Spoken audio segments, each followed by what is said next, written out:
Дали пандемијата им донесе повеќе работа на адвокатите? Скоро половина година живееме со стравот од коронавирус и вообичаеното секојдневие е променето.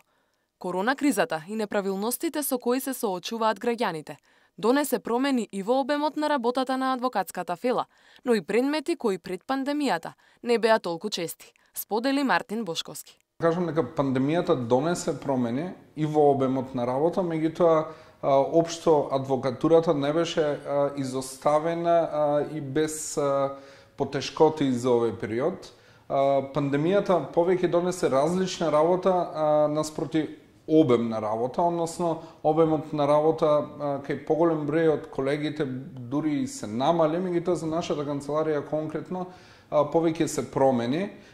Имавме можеби повеќе постапки за иницирање на развод и оние постапки каде што работниците се консултираат во однос на користење на права од работен однос со често акценти на отказ, па така правата на работниците беа заштитувани во таа смисла. Изминативе месеци многу работници ги изгубија своите работни места, но не секогаш по вина на работодавците. И токму заради тоа, постапката за ваквите предмети е комплексна, дополнува Бошковски.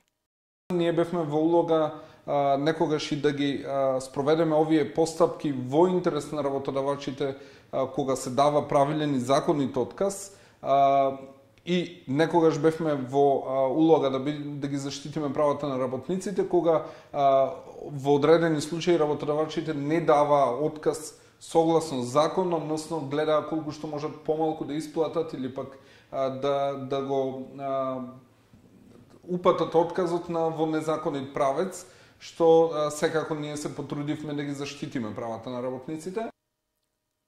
Тужбите за работни односи се зголемуваат, а адвокатите на такви случаи сега работат многу повеќе, отколку во месеците март и април. Почетокот на пандемијата, некаде април и мај, сите работодавачи нормално имаа некои резерви, заплатата од март да исплатат во април има и одредена помош од државата. Меѓутоа како продолжуваш времето, веќе кон крајот на април се завлегуваше посериозно и беше зголемен интересот за ваквите, да речем, спорови, каде што работодавачите беа принудени да одлучат дали мораат и сакаат да го задржат определен работник. Во такви ситуации и институциите, особено Државниот инспекторат за труд, беше прилично активен. Освен што барањата за развод и работните односи се секојдневие за адвокатските канцеларии. Голем дел од граѓаните се советуваат со нив доколку сметаат дека добиле казна без да прекршат закон. Судската постапка во огромен број од овие случаи се уште трае, зашто после тој настан на казнување следи одреден период на судска постапка каде што врз основа на доказите вистински можеме да утврдиме дали странката или граѓанинот кој сметал дека неговите права биле оштетени, на суд успел да докаже дека тоа е всушност тоа што се случило. Споредбено со изминатите години во овој период, адвокатите имаат поинакви случаи за работа, затоа што дел од работниците не сакаат да останат без работа и плата, а дел од работодавците пак, поради кризата, не можат да ги задржат.